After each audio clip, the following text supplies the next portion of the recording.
Hello, everybody, and welcome to the Pixel Classroom podcast here. And this will be episode 211 for November 2nd, 2025. I hope the time change of the recording of this hasn't messed you up, because it sure has messed me up today. I'll have to tell you. But luckily, I have this incredible person joining us for another time on the Pixel Classroom. If you do not know them, they are, of course, 25 years experience in education. She has taught world languages and English and has worked in the middle of elementary school level as an administrator. And she's completed her Eamon doctorate in educational leadership in 2020, which, of course, I know something about that because I also completed that too as well. So I'd like to welcome back to the Pixel Classroom and wonderful scheduler herself right now, the one and only Dana Goodier to the Pixel Classroom podcast. Dana, welcome and thank you for joining us. Well, thank you so much for having me on. So, Dana, we came in thing last time we were working on the conference. Last time we talked on the classroom here. So, what have you been up to since last we talked to each other on that? Yeah, I mean, this school year I've been working a lot with MTSS systems and truancy support, working with helping freshmen bring their grades up, things like that. So. I'm also part of the conference that's part of the organization that's planning the conference, the regional conference for this year as well. If we want to go a little bit and talk about the conference. So there's a regional conference that's being hosted here in Colorado, and I'm the president of the state organization still. So yeah, that's in February. So we still have a little bit of time.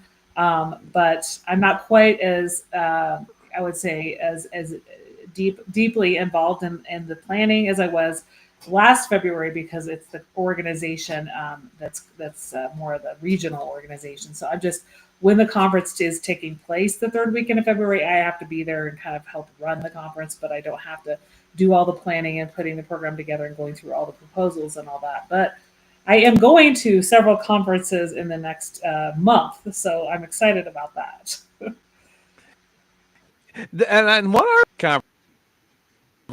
Yes. Say November is a very busy month myself here. I mean, we're getting our wife's birthday. We have other conferences, other pieces and that. And it's just like kind of getting ready for everything myself. I'm trying to see if I hopefully can go to IDEA, speaking of February this year too. I haven't been in about 3 years. So I'm hoping to do it. But what are the conferences you're hoping to, or I should say you are going to, and what is the story behind those conferences? So I'm going to AMLE already on Wednesday. So that's Association of Middle Level Educators. I've been there the past 3 years, and then I spoke at the virtual conference. So it's in Indianapolis. There's several people that we're connected to, like Darren Peppard, who will be there. I'm excited to present on getting your students engaged and ideas for connecting more with students. So I'm doing. I think it's a 45-minute session. I'll have to check because they change the timing on some of those. A lot of the time, 45 to 50-minute session, because they have like Spark and Tells that are like 15-minute, and that's what I did last year. And then they also have 30-minute sessions, so they have a lot of a variety of different types of sessions there. So that's for the November 6th through 8th is when the conference is. And then I'm going, I'm presenting locally on the 15th. That's CoTESOL, which is Colorado Teachers of English as a Second Language. I'll be presenting on my book, a session about getting out of the teaching trenches. And then on November 22nd, which is the following Saturday, I'll be presenting at NCTE, which is the National Council for Teachers of English. I tried to get a proposal accepted there for like 5 years, and finally I did. And it's in Denver. You kept trying, you made it. Yeah. So I'll be presenting on literature and just basically focused on like neurodiverse queer literature. So that'll be a new topic for me to present on. I've had experience teaching English to neurodiverse and queer teens, and I got in touch with a local librarian who has curated a list for me. So I'm excited to present on something new that's more English related. And I think that's a 30-minute session. So it's not too intimidating when you have those really short sessions. Yeah, I have to agree when it's like I've done sessions like you get to talk for an hour. I'm like an hour. Yeah. And so that's coming up. Yeah, 3 weeks right before Thanksgiving. That's a 3.5 day conference for NCTE, and then the last one is Learning Forward. It's in Boston this year, and it is. I'm going to present. It's also on neurodiversity, but it's just more just activities for neurodiverse students. So probably going to combine some of the stuff I'm doing in the NCT and some of the stuff I'm doing at the AMLE presentation for that one. And I think that's like they do like talk. They call them table talks, but it's 45 minutes. It's like a full presentation, and then you have like 15 minutes. You have a roundtable discussion. I did that last year at Learning Forward, and they have like groups of 15 or less at your table. So Hmm. it's not like a whole like you're in a room with 30 tables or 100 people at the Learning Forward. Learning Forward keeps it small. People have to get like reserve what events they're going to go to way in advance. And yeah, that's kind of how that conference is run, which is it's different than what I'm used to, but I would before. So Yeah, I yeah, have to say I've usually not been in groups like that. Used to maybe two or three, and we do a little part on for whatever activity. Yeah, I've never seen actually been part of a session like that with 15. So that sounds kind of yeah, interesting. So I'm gonna have to check out your notes once it happens here in a few weeks. Like, what did Dana do? I have to look into these groups because I mean, and this is an interesting question. I actually had in my notes here when we were talking about teaching the trenches as group work. But hmm, what is it like when you work in larger groups like that? I mean, I've always, my current district is always trying to get people to work in 3 to 4 member groups and everything. Make sure yeah. everybody takes talk. And I've used the poker chip timer piece where it's like, here's the chip. You have 2 minutes to talk at the timer, and then give your discussion, give your answer. You know, here we're in a group of 15. I mean, how do you think that's gonna work? Or if you haven't had really experience, but how do you think everybody will get their voice in on that? Yeah, I mean, I did that. I did a session. It's not the same topic, but I did a session there last year, and I think I had people like sit near either there are people from the same district or they had similar experience because I had note cards, so I think that's a good idea, and have them maybe write a question, and then like also related towards during the presentation, write a few questions, and then during the table talk time, they are then maybe getting in groups with people that have similar roles to them or work in similar settings. I mean, it's a national conference, so it's hard to like really know. Like people are all different types of roles at that conference, and there's a lot of ed consultants that go to that one too. People that might Mm-hmm. not be working in K-12, but yeah, I think. I mean, yeah, I think it's you just roll with the punches, and those are the kind of conferences where you can put in some like leading questions or guiding questions in the app beforehand. They have like presenter materials that you can. I think they want your materials due like 2 weeks before the conference, so you can Mm-hmm. put in questions ahead of time. And a lot of the time, though, you could say, "I've done that before," like, and you're like, "It's on the app," and then people are like, "Oh, they can't access it, or they can't find it, or whatever." There's always some people that, yeah. I So, always like that. Like, go on the app and you can find like I can't. I remember last time I did idea, they were saying, "Oh, get on Trello, give me the sections." Like, I haven't used Trello in a couple of years, so this would be kind of interesting. How to? I mean, it was nice, but I found like the scan QR codes were not worked pretty well too. Like I said, I haven't been to a large conference in quite a while. Like I mhm, said, idea K through 12 Arizona pieces too, and I was one at Chicago for National FBLA several years ago, which were mhm, huge, and it was whole little eye pieces too. So I mean, something like going out here to NCTE or also MLA or even ISTE. I mean, I've had mhm. 4 opportunities and sadly fallen apart with ISTE, but I've always kind of wondered, like, how these larger sessions work. How do work with these groups in session, because sometimes it can be overwhelming. And I mean, I do a lot of these conferences, a lot of speaks too. How do you keep yourself kind of grounded and working with what you have to share, like I said, your spark Yeah. pieces, but also give yourself enough time to, like, I would like to see this versus I don't have time for that, or this sounds interesting, but I don't know how I'm gonna reach that session. Yeah, I mean, the one I'm doing at AMLE is they have me in a room for like up to 100 people, and you never Wow. know how many people are going to show up because they have a lot of offerings at that time. And if they're going through the app, you usually will see how many people have reserved that session, but that's not really a good indicator because other people just show up. But I think it's just gauging like the questions people are asking. Sometimes I do like a poll.ev where people can give feedback, and I'm doing the same session at AMLE that I did at the Colorado AMLE late September. And there were, I don't know, 15 people or so there because it's a small Mm. conference that they had like 4 sessions at a time at. But I think I cut out the polls there because it was such a small group that people can just respond. So sometimes polls take more time. I did polls at ISTE.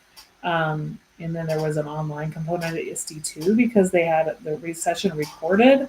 But sometimes there are technical difficulties when you're doing like a split screen, and I think I experienced that at ISTE with the polls, and there was a little bit of a hiccup, so Well, yeah, it's like it here, was, it's like I had us zoomed in. People watching the live stream said, like, well, they were a little blurry. It's like, yeah, I hang it down because we were like, the connection was making us look, in 720 because this is in 1040. yeah, It's like we looked a little blurry. Let me just push us back and give us a lighter background there too, and hopefully it'll work a little yeah. bit better.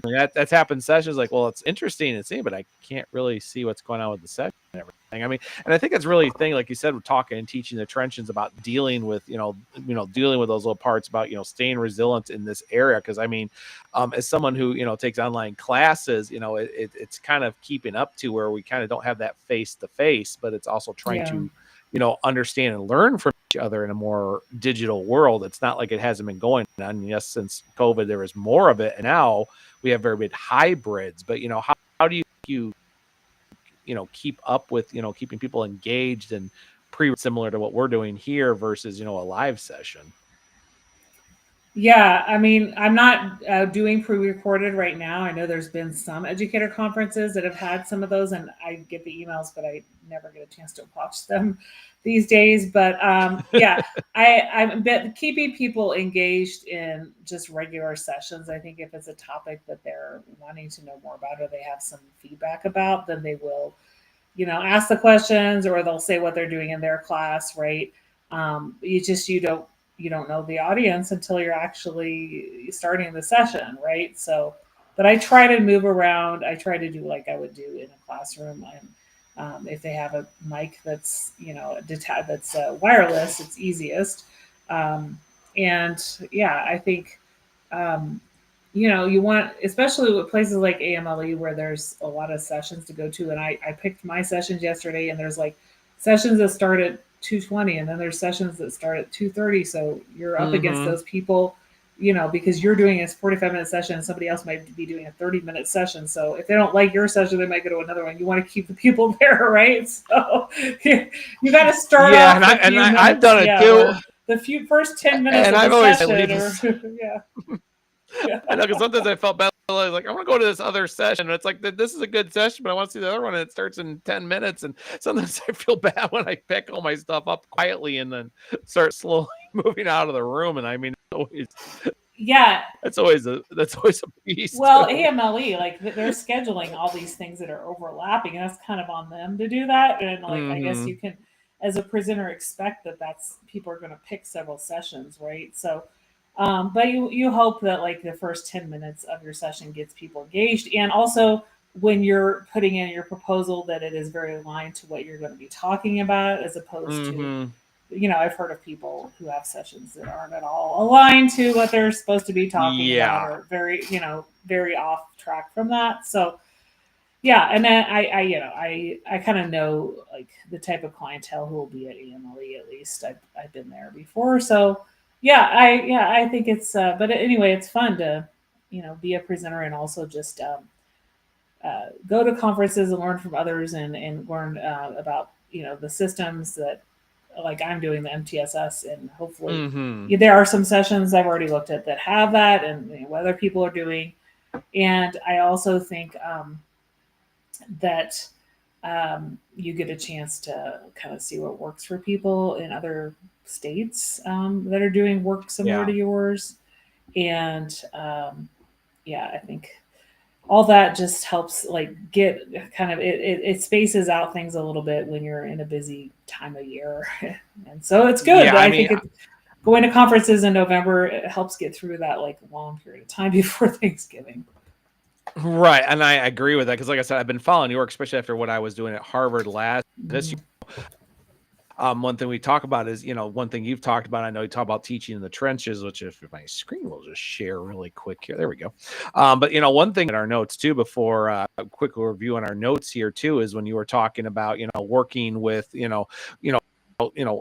high truancy, chronic absenteeism, something I've been actually experiencing, and it's not like I haven't gone through it, but I've kind of Mhm. gone through it a little bit more since joining my district, which and they've said like, well, it's much better than what it's been the last couple of years. And I said, well, yeah, and I can tell, and I've also been able to curve a lot of that, from students that used to be tardy to, they actually want to show up for my class now on time. I know I took some of them engaged and getting them, some buy-in into the classroom with help. But we that's one thing that seems to be very common with classrooms now is absenteeism, as well as keeping in with the truancy. How can teachers actually work through this here too, and going through that problems? Yeah, well, I think it's really it takes a school wide initiative, and the school I'm at has had they've had the same truancy issues for a while. I think they are trying to do more lunch detentions for the tardy kids, and that has helped reduce some of the tardies. But then you still have a lot of kids who are absent.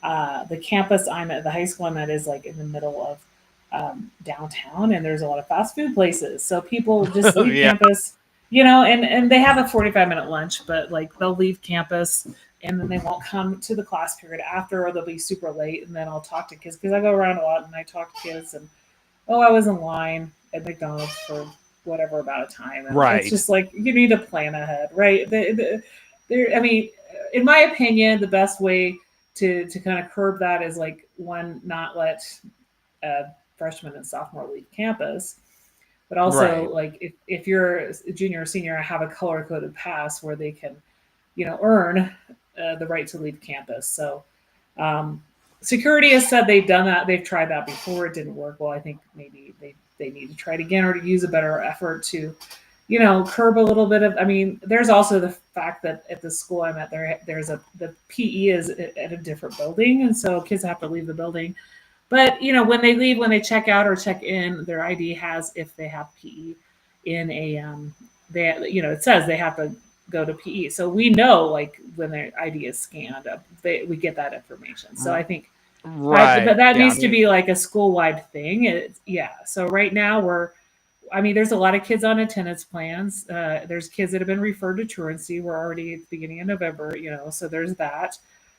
We are looking at alternatives to suspension. We're trying to get as many kids in school suspension rather than out of school suspension.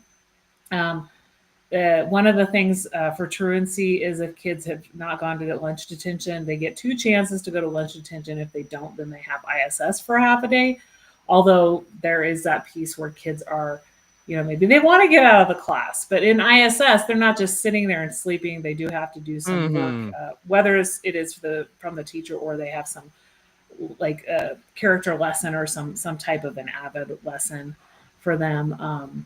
Yeah, so there's a lot of we're looking at both attendance plans, but also MTSS plans on kids. And when you're looking at MTSS and looking at the whole piece, the behavior data, the grade data, and the attendance, like we have meetings every other week, but usually in a 90-minute meeting we only get to 4 kids because we Yeah. have some, there's a lot of people who have different things to say about the kid, and not all the teachers can be there every time, but there's people that fill out a form, and then there's a lot of that data, and then we're looking at their historical truancy or her historical grades, and we're also looking at their parents or other family members who can be contacted and helpful for them to start attending more or to start doing their schoolwork more. And then we're also looking for what we call champions for the student, a person of, a safe person or a person of trust in the building.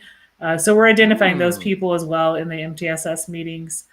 But yeah, that's kind of what we're doing. The piece about the social media luckily it's been curbed. Majority of that's been curbed because my district's one of those that started last year with the yonder pouches. Oh yeah, and yeah, I Yeah, mean one of my former districts went to it too, and they've noticed yeah, a big change on that. Been slowly putting in stage. My son's school, which was one of my former districts, they didn't do it with the pouches, but they did start making check-ins with so their phones were kept yeah. away too. And seen a huge reduction on that. And us is, we work my current one, we do work on it. Usually we tell them to put away, and it does work very successful, but more that needs to be put up. Our own has, of course, our own lock thing. So once they come into it, the phone goes in there. There's a specific key for each of those numbers, and it's kept with our Hmm. teacher who deals with that too. But it works very well too. That way, if he has to leave or something happens, they've met their end or they're leaving, or if they point, easy to give the simple extra key to them, and then they unlock it. That's done. It's checked out, and then that way everybody's been through a system too. So we don't have too bad of a system, and I know they're definitely looking into updates. I mean, the pouches have definitely come up to. I mean, like I said, we look Hmm. into the finances and stuff. I know finances for many districts right now have come into play here. And then my nephews formed one. They went right straight to the pouches, and from what I've understand from some of my connections over at that school, it's been pretty well. They said it's taken a good 2 years to really have a set up program, and they have a large class Hmm. enrollment at that school versus say my former district went there too. Their populace right now is because of things in the area they are too in rural, it's just under 400. It's much more different to Hmm. manage with a smaller student populace versus a larger student populace. Yeah, I mean, ours is a medium-sized high school, and I mean, there's definitely kids that will put a burner phone or even like a Mm-hmm. charging block in the yonder pouch, and or they'll come with a empty yonder pouch. So the the expectation is for them to open it up because they have the metal things that'll open it up at the door, and they scan it in. The phone's supposed to Right. be out. We're supposed to see the phone, which I mean could be a burner phone, but and then if teachers see the kids' phone out in class, then they are supposed to take it and put it in the office. And they have those levels of consequences after that, but it isn't Mm. like kids can just have it out like schools that don't have a policy um, have had problems with. So that's been curbed a lot. Not to say that there aren't a certain percentage of kids that will still try to have their phone out, but it really, in that case, it's the teacher discretion, and they should be reporting those. But in the admin team, we do know that there's only a certain percentage of teachers who are reporting because who have their phone out as well. So yeah, And there does come a point yeah, to, like, I know workers have been teachers a long time. They're very, yeah, they're very good and they still have flexibility. But it does come point like they have an expectation, but also I'm like, you know what? If this is the expectation you want to follow, and the fact is you're avoiding it to where I don't have to really get any major discipline issue, that yeah, is your prerogative, and I'm going to move on. And at what joining us, go right ahead. And that's, believe it or not, made it pretty interesting because we've noticed those too, because I've had that my own set of students that want to do a certain way, and I've looked for different ways to get them engaged, because there's that, like I said, it's that 5 minutes that happen to a lot of classes, which I've definitely have struggled a little bit recently with my new district, where I want them to come and engage. I understand they're waiting, but when you, like me, I have one classroom, but then I have to go to another classroom at the end of the day and getting reset up versus the first 4 classes I teach. Well, I'm in the same room, I have everything ready. I mean, there's a hmm routine versus the other one where, yes, there's a routine, but you're trying to, it's the last class of the day. I'm switching out with the teacher, and there's they don't know what to expect. So like, okay, I got 5-6 minutes before Dr. Reed's really ready to go, so I'm just gonna play a game, or I'm gonna text my friend hmm really quick until he starts, popping on the screen. Like, oh, okay, now I'm done. I mean, they know the expectation to get there, but my yeah, biggest thing has been slowly trying to get in that, and I'm trying some new strategies which seem to work. I'm putting one of them in tomorrow, but unfortunately I do have appointments this week too, so it's like I'm putting in, I'm going to be gone in a class, and I'm back in for that next class, and I'm gone another class. So I'm really kind of trying a new routine, especially with us coming to the end of the next semester, where I'll have a hmm little bit more, okay, this worked, that didn't work. But at the same time, it's a problem trying to get in a new routine, and then said life or district happens. Like, as I said, one's a personal one, one's a normal IEP. I have to go to that, but here it's like, an expectation, you've been trying to keep it, but here now you're starting a new one, and the students don't know, is that like, well, should I do it because it's new, or it's new and I have some loopholes, let me try to see what I can avoid in the process. yeah, yeah. And I think it's really just making sure students know what your expectations are and respecting your school or your classroom rules. So you're not having that battle with them, right? About the phones. Yeah, because then it's an uphill battle. I'm not saying you're going to Yeah. lose the battle. But yeah, it can be very up thing. I mean, I may say, I'm at a new school, you're at a different size populace, you're at a different schedule. I said, yeah, I Hmm. said, and I said, sadly, it's like I said, it's like a reoccurring issue. Like I said, every few years, this just happens. The class changes or the routine policy changes. Kind of like you have these nice set of norms, and some of the students were Yeah. ready and set with those norms, and now you're telling them to expect it, or hey, that was really severe. Now we've pulled back, or we weren't Hmm. focusing enough on this. Now we're going really hard. And it's like, well, what do you expect me to do? I followed this for 3 years, or I did this 3 years and nothing went wrong. So, now you're expecting this out of me. Where's that fair? It comes Yeah. up a lot. Yeah. And the one, and it's another thing too, Dana, and too, because you were talking about your conferences as well as working with the discipline and everything else too. What works on that? Because I mean, one thing you do really well is taking those experiences and putting them into your blogs and your own podcast. How Hmm. do you take that from the classroom and actually put that into some good advice for us to do? Like I said, I listen to your episodes now and again, and I'm like, oh, I didn't think of that, or yeah, I've done that. I completely agree with you, but it's like it's a little hard in my situation versus that. I mean, it's like the talk groups, it works great in my one class, but I can't work it in another class where it's like I that to be a group talk, but the way the curriculum is set up and the way the time is set up, I can't do those kind of conversations. So how do you take your learning modules as well as your own personal development of making those Hmm. skills and making it available for other teachers?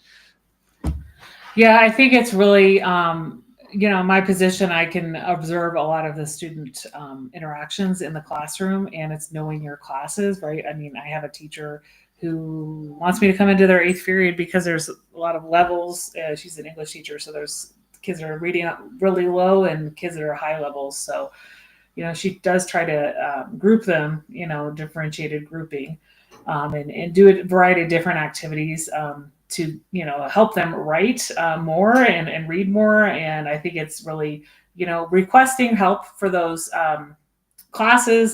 Certain teachers that have classes like that might be a little bit challenging. And for teachers like her who are experienced, they know that the challenges are because of a lot of the varying levels that the kids have, and that can lead to behavioral challenges then too. But I have seen in a teacher like her's classroom, if she's really acknowledging what kids know and praising the kids for what they're doing right, they're that goes a long way. That curbs a lot of the behaviors. So, and I think at a school like mine, where there's also like you might have 25 kids enrolled in a class, but on a given day you might only have 15 show up. It's also like I know that. you I know sadly say had my dean the other day. He said, "Dr. Reed, where's your class?" Like, well, some of them transferred out. 4 of them I'd like to know, or maybe might be here today. I don't know. and it's always yeah. interesting when there's a knock on the door and oh, there you are. I haven't seen you in 4 days. What's up? Yeah, and so I think not knowing how many kids are going to show up sometimes is rolling with the punches, and that's it can be frustrating to teachers also if they're doing it some type of warm up or some activity the first 20 minutes of class, and you have first period and a lot of kids rolling in 30 minutes late.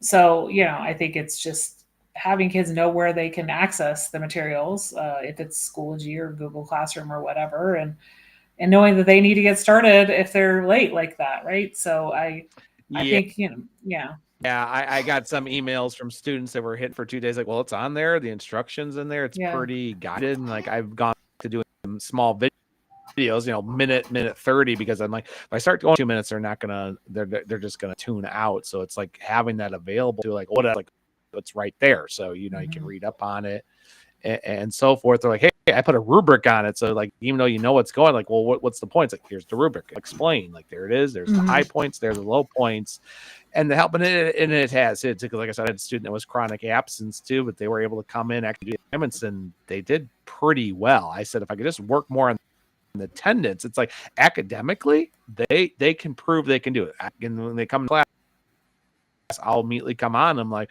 we're talking about this. Let me say, and he says this is like, you have a good, like they know the material, they know how to communicate.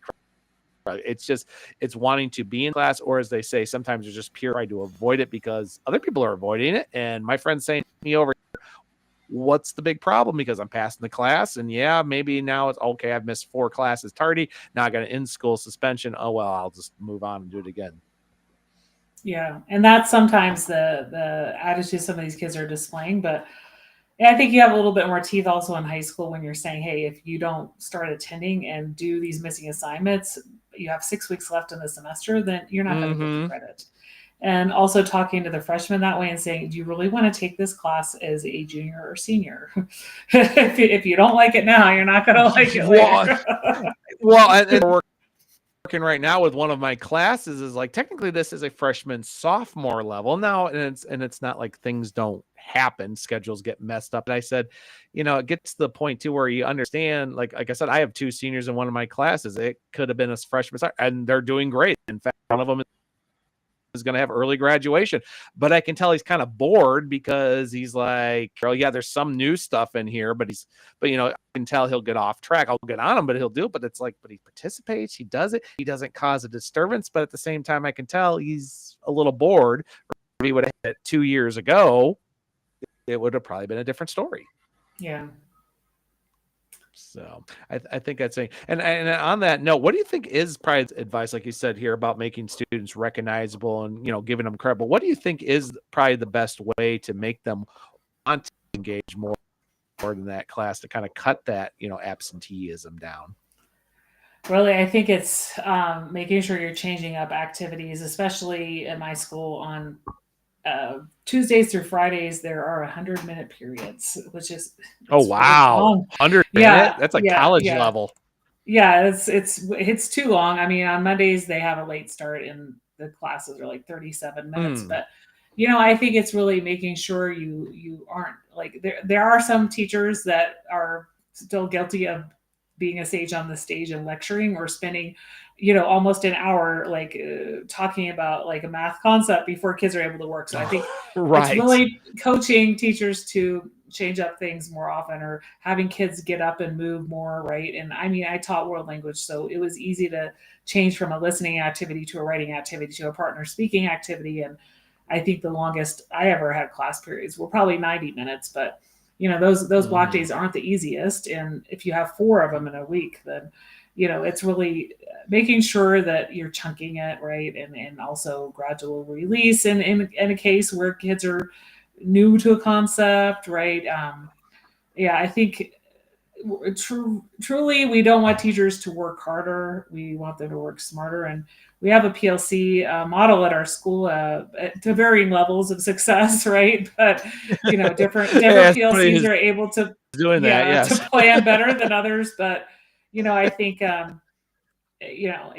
think peer observations help a lot too. If you have a capacity within your own department to have peers come and give feedback as to the length of that activity versus student engagement and things like that. And I think at some point there's always going to be kids who are disengaged, whether it's a class that has a teacher who's animated and changes activities, or a teacher who's stage on the stage. So it's reaching out and maybe finding out more about their interests as well and tying that in. So I think there's a lot of those tried and true methods as well. But we do have a lot of that absenteeism because kids are disengaged and they feel like there is nothing for them in that class. And if they're choosing that as a freshman, then they're figuring out they're figuring, oh well, I'll just take that class later. And so that's some of the thought process some of these kids have. Yeah. Especially when you get a student who's repeating a class for the second time, and it's just like, yeah, but you chose that then, and now we're back. It's a little issue too. I know that was something I had to experience. I mean, my second weekend, I had one of my deans with me, and they were talking about my class, but also because these couple kids had taken the class for a second time and did notice that they were taking a little bit. Maybe I was a little different, maybe I was a little, but I'm kind of like, it's the same material that these 2 teachers are teaching, and it's the same pacing. We're doing it almost on the same wrong. And it was like, maybe some thought it was me because I was doing some things.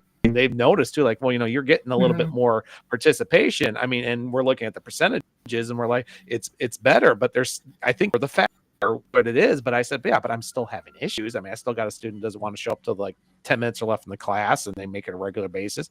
And I have one that always shows minutes late.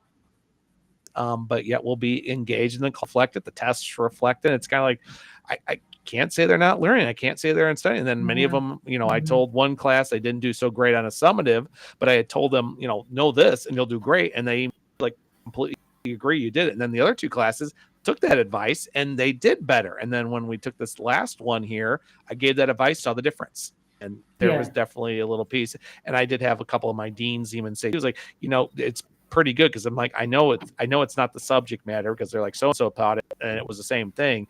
You got them at least to get themselves a little bit higher on that too. So I said it's pretty good, but at the same time I can see you kind of crack down on them. I said, yeah, it gets to the point where I got to hover around. I'm like, we're having our own conversation, but we're on this. Can we just gear it a little bit more back to we are? And then they even said something. I immediately threw it into the affection. They were talking about a place they want to eat. I said, well, that's a great example. That's a public trading company and blah, blah, blah. They looked at me like, really?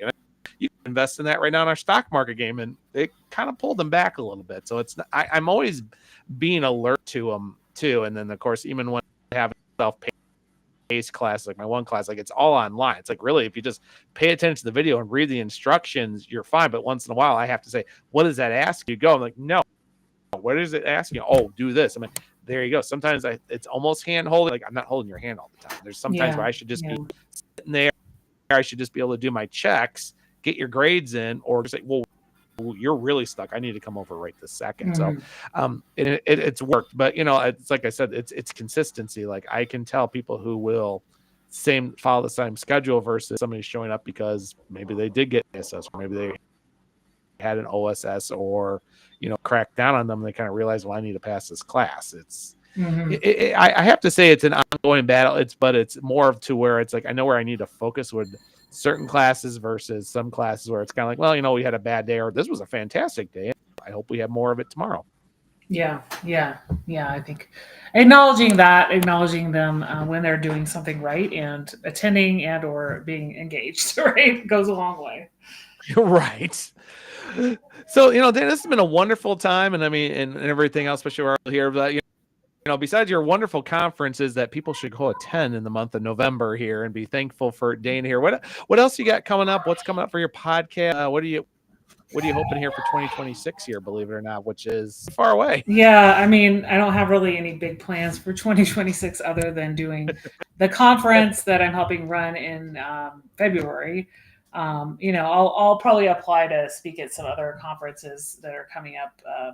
I do have a spreadsheet. I just haven't applied to conferences in a little while, so it'll be to be determined if I'm going to speak at any conferences next summer or fall.